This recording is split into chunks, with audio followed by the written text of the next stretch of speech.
சென்னை கோயம்பேட்டில் மதுபான பாரில் ஏற்பட்ட தகராறில் இளம் பெண் கார் ஏற்றி கொல்லப்பட்ட வழக்கில் தொடர்புடைய 6 பேரை போலீசார் கைது செய்துள்ளனர்.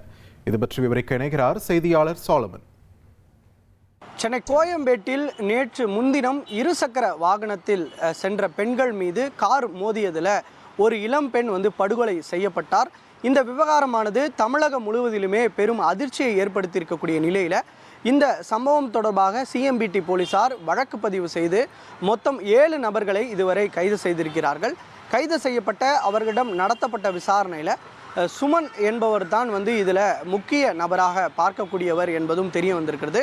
குறிப்பாக பாரில் ஏற்பட்ட தகராறு காரணமாகத்தான் அந்த இளம்பெண் மீது இருசக்கர வாகனத்தில் சென்ற அந்த இளம்பெண் மீது கார் மோதியதில் ஒரு இளம்பெண் படுகொலை செய்யப்பட்டார்.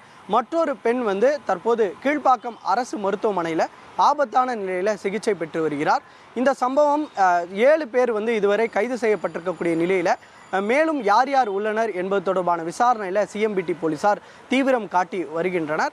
இதற்கு முன்னதாக ஏற்கனவே எப்படி இந்த 17 வயது சிறுமி மற்றும் 18 வயது சிறுமிக்கு அந்த பாரில் எப்படி ஆல்கஹால் வழங்கப்பட்டது என்பது குறித்தான விசாரணையில் தற்போது போலீசார் ஈடுபட்டிருக்கக்கூடிய நிலையில் இது தொடர்பாக அந்த பாரையும் நேற்று சீல் வைத்தனர் காவல்துறை அதிகாரிகள்.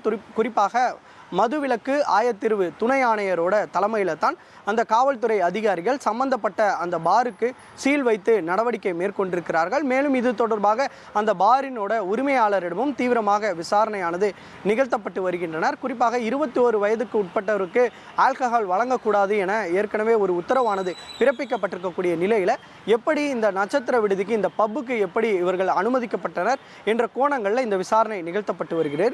இது ஒருபுறம் இருக்க தற்போது முதல் தகவல் அறிக்கை, அதாவது இந்த வழக்கோட முதல் தகவல் அறிக்கையானது தற்போது வெளியாகி இருக்கிறது. இந்த தகவலில் பல்வேறு விஷயங்களானது குறிப்பிடப்பட்டிருக்கிறது.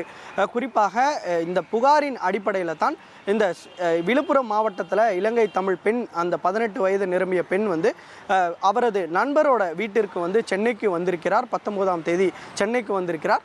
அதன் பின்னர் அவருடன் பல்வேறு இடங்களுக்கு சென்ற நிலையில் தற்போது அவரது இன்னொரு பெண், அதாவது 17 வயது சிறுமியுடன் அவர் நண்பர்களுடன் சேர்ந்து தான் அந்த நேற்று முன்தினம் கோயம்பேட்டில் இருக்கக்கூடிய அந்த பப்பிற்கு சென்றிருக்கிறார்.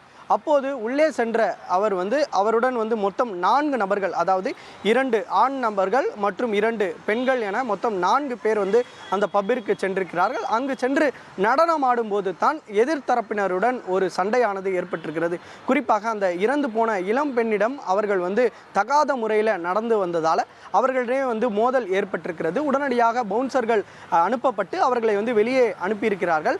அப்போது அந்த எதிர்த்தரப்பினர் வேறொரு நபர்களுடன் இதே போன்ற பிரச்சனை ஈடுபட்ட நிலையில் அவர்களும் வெளியே வந்திருக்கிறார்கள். அப்போது வெளியே வந்தபோது இன்னொரு நபர் அந்த சம்பந்தப்பட்ட எதிர்த்தரப்பினர் மீது அவரது காரில் கற்களை வீசியதால் அவர்கள் கடுப்பாகி இது போன்ற இந்த தாக்குதலில் ஈடுபட்டது இந்த இளம்பெண்ணுடன் வந்த நபர்கள் தான் என்று நினைத்து அந்த 4 நபர்களும் சென்ற இருசக்கர வாகனத்தின் மீது வேகமாக காரை மோதியிருக்கிறார்கள்.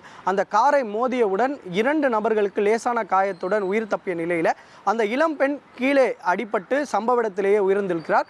மற்றொரு 17 வயது சிறுமியும் இதே போன்று காயமடைந்து தற்போது ஆபத்தான நிலையில் சிகிச்சை பெற்று வருகிறார். இந்த விவகாரம் பெரும் அதிர்வலை ஏற்படுத்தியிருக்கக்கூடிய நிலையில் மேலும் இந்த வழக்கில் யார் யாருக்கெல்லாம் தொடர்பு என்ற கோணங்களிலும் இந்த விசாரணை நிகழ்த்தப்பட்டு வருகிறது. அதே போன்று திமுக கொடி பொருத்திய காரை பயன்படுத்தி இருப்பதால் அவருடைய பின்னணி என்பது குறித்தும் போலீசார் தீவிர விசாரணை நிகழ்த்தி வருகின்றனர். இனி செல்லும் இடமெல்லாம் செய்தி. தந்தி டிவியின் வாட்ஸ்அப் சேனலை ஃபாலோ பண்ணினா செல்ல இருக்கும் இடமெல்லாம் செய்தி. இதோ QR கோட் இப்பவே ஸ்கேன் பண்ணுங்க, ஃபாலோ பண்ணுங்க.